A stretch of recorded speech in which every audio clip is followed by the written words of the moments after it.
High বন্ধুরা, আশা করি তোমরা সবাই ভালো আছো এবং সুস্থ আছো। আজকে আমরা ক্লাস 5 এর রিভিশন লেসনের অ্যাক্টিভিটিস করব। আজকে করব অ্যাক্টিভিটি 1A, 1B, 2A এবং 2B। এর আগের দিন আমরা ক্লাস 5 এর রিভিশন লেসনের স্টোরিটা পড়েছিলাম। আজকে আমরা অ্যাক্টিভিটিস গুলো করব। তবে শুরু করার আগে তোমরা এখনো যারা আমার চ্যানেলটি সাবস্ক্রাইব করোনি তারা অবশ্যই চ্যানেলটি সাবস্ক্রাইব করে রাখবে পরবর্তী ভিডিওটি সর্বপ্রথমে তোমাদের মোবাইলে পাওয়ার জন্য। এবং অলরেডি যারা সাবস্ক্রাইব করে রেখেছো তাদের অসংখ্য ধন্যবাদ। তো বন্ধুরা, আমার ভিডিওটি যদি তোমাদের ভালো লাগে তাহলে অবশ্যই একটা লাইক, কমেন্ট এবং শেয়ার করে অন্য বন্ধুদেরকে পড়ার সুযোগ করে দেবে। তাহলে চলো শুরু করা যাক।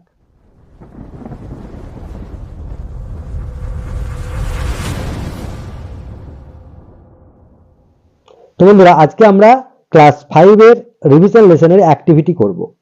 অ্যাক্টিভিটি 1A, 1B, 2A এবং 2B। তাহলে চলো দেখে নিই। দেখো, অ্যাক্টিভিটি 1A বলছে right T for true and F for false sentence in the given boxes. ঠিক আছে, তার মানে হলো যেটি সঠিক সেটাতে টি লিখবো এবং যেটি ভুল সেটিতে এফ লিখবো। ঠিক আছে, এই যে বক্স, এই বক্সে আমরা টি এবং এফ লিখবো। যেটা ট্রু হবে সেটা টি, যেটা ফলস হবে সেটা এফ। ঠিক আছে, তাহলে আমরা প্রথম সেন্টেন্সটা কি বলছে? Grandfather told the boy a story. Grandfather told the boy a story. তাহলে আমরা গল্পতে পড়েছিলাম গ্র্যান্ডমাদার বাচ্চাটিকে গল্প শুনিয়েছিল, তাহলে এটা কি হবে? এফ, কারণ গ্র্যান্ডফাদার স্টোরি বলেনি। ঠিক আছে, 2 নম্বর দেখো, the boy fail asleep while listening to the story. বাচ্চাটি ঘুমিয়েছিল যখন সে গল্প শুনছিল। ঠিক আছে, এটা তাহলে ট্রু, কারণ গল্প শুনতে শুনতে সে ঘুমিয়ে গেছিল। এবারে 3 নম্বরটা দেখো, the Angel face looked like the face of the children's mother. মানে পরীটির মুখটি বাচ্চাটির মায়ের মুখের মতো ছিল, কিন্তু আমরা গল্পে পড়েছিলাম সেই বাচ্চাটি দেখছিল যে তার ঠাকুমার মায়ের মতো। ঠিক আছে, তাহলে এটা কি হবে? ফলস। 4 নম্বরটা দেখো, the boy woke up at the call of his grandfather। তাহলে বাচ্চাটি তার ঠাকুরদার ডাকে উঠে পড়েছিল, এটা সঠিক, তাহলে এটা কি হবে? টি। তাহলে অ্যাক্টিভিটি 1A কমপ্লিট হয়ে গেল। এবারে আমরা অ্যাক্টিভিটি 1B টা দেখব। তো বন্ধুরা, এবারে আমরা অ্যাক্টিভিটি বি দেখব। দেখো বলছে অ্যানসার দ্য ফলোইং কোশ্চেন্স। দেখো এই কোশ্চেনগুলো আমি অ্যানসার করে রেখেছি, আমি একটা একটা করে তোমাদেরকে বুঝিয়ে দিচ্ছি। দেখো, A number, how did grandmother describe the angel. ঠাকুমা পরীদের কি বর্ণনা দিয়েছিল?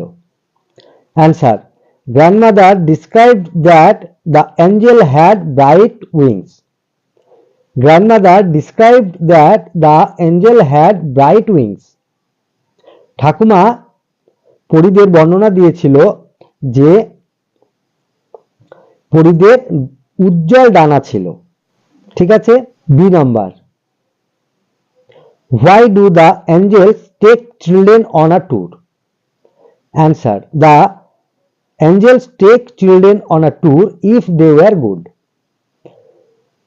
The angels take children on a tour if they were good.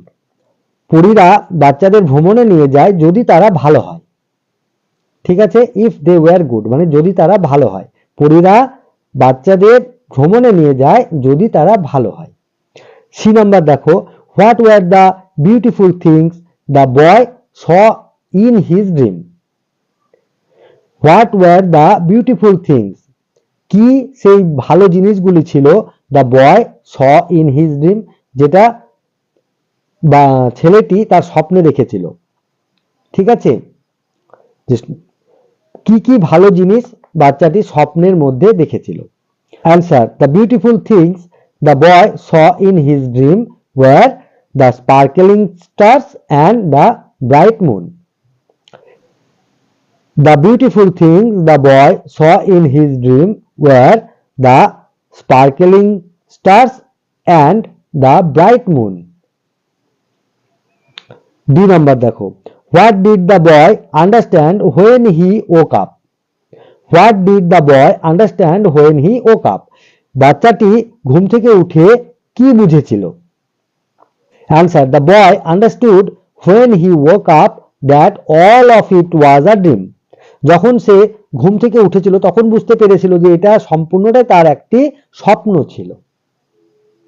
বুঝা গেল? এই হলো কোশ্চেন গুলোর অ্যান্সার। এবারে আমরা অ্যাক্টিভিটি 2A এবং বিটা দেখি। অ্যাক্টিভিটি 2A বলছে দেখো, match the animals with their young ones and write their names in the given boxes. Match the animals with their young ones, মানে এই প্রাণীগুলির সঙ্গে তাদের শিশুদের মিলাও, and write এবং লেখো their name তাদের নাম in the box given boxes, মানে দেওয়া এই বক্সের মধ্যে তাদের নামগুলো লিখতে হবে।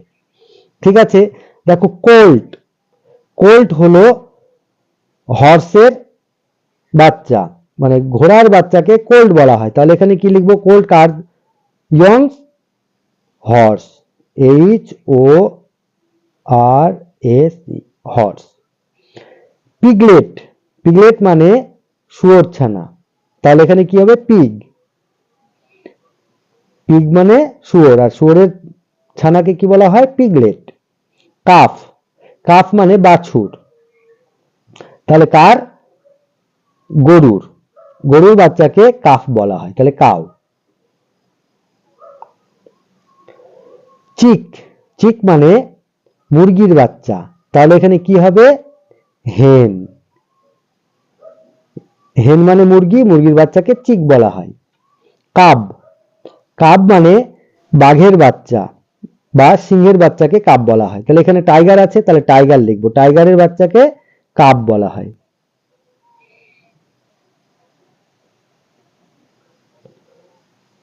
ঠিক আছে, ডাকলিং, ডাকলিং মানে হচ্ছে হাঁসের বাচ্চা, তাহলে কি হবে এখানে? ডাক, DUCK, ডাক মানে হাঁস, হাঁসের বাচ্চাকে ডাকলিং বলা হয়। তাহলে বুঝে গেলে আশা করি। তাহলে অ্যাক্টিভিটি 2A আমরা কমপ্লিট করলাম। এবারে অ্যাক্টিভিটি 2B টা দেখব। দেখো 2B তে বলছে write the names of the adult animal or birds one is done for you. ঠিক আছে, দেখো এখানে বলছে যে বড় প্রাণীগুলির নাম লেখো, প্রাণী মানে প্রাণী অথবা পাখিদের নাম লেখো, তাদের বাচ্চাদের নাম দেওয়া আছে, তাদের অ্যাডাল্টদের নামগুলো লিখতে হবে। দেখো পাপ্পি, পাপ্পি মানে কুকুরের বাচ্চা, তাহলে কুকুরের বাচ্চা তাহলে কি হবে? কুকুর, ডগ। কিড, কিড মানে হলো ছাগল ছানা, তাহলে কি হবে? গোট, গোট মানে ছাগল, ছাগলের বাচ্চাকে কিড বলা হয়। ঠিক আছে, কাব, কাব মানে সিংহ শাবক, তাহলে কি হবে? লায়ন, লায়ন মানে সিংহ, সিংহের বাচ্চাকে কাব বলা হয়, এবং টাইগারের বাচ্চাকেও কাব বলা হয়। তো আমি এখানে টাইগার করেছি, তাই এখানে সিংহ, লায়ন করলাম। কিটেন, কিটেন মানে হলো বিড়ালের বাচ্চা, তাহলে কি হবে? ক্যাট, CAT, ক্যাট মানে বিড়াল, বিড়ালের বাচ্চাকে কিটেন বলা হয়। ল্যাম্ব, ল্যাম্ব মানে হলো ভেড়ার বাচ্চা, তাহলে ভেড়া কি হবে? শিপ, SHEEP, শিপ মানে ভেড়া। ইগলেট, ইগলেট হলো ঈগলের বাচ্চা, তাহলে কি হবে? ঈগল, EAGLE, ঈগল, ঈগল মানে পাখি একটা, তাহলে ঈগলের বাচ্চাকে বলা হয় ইগলেট। এই হলো activity 1A, 1B, 2A, 2B।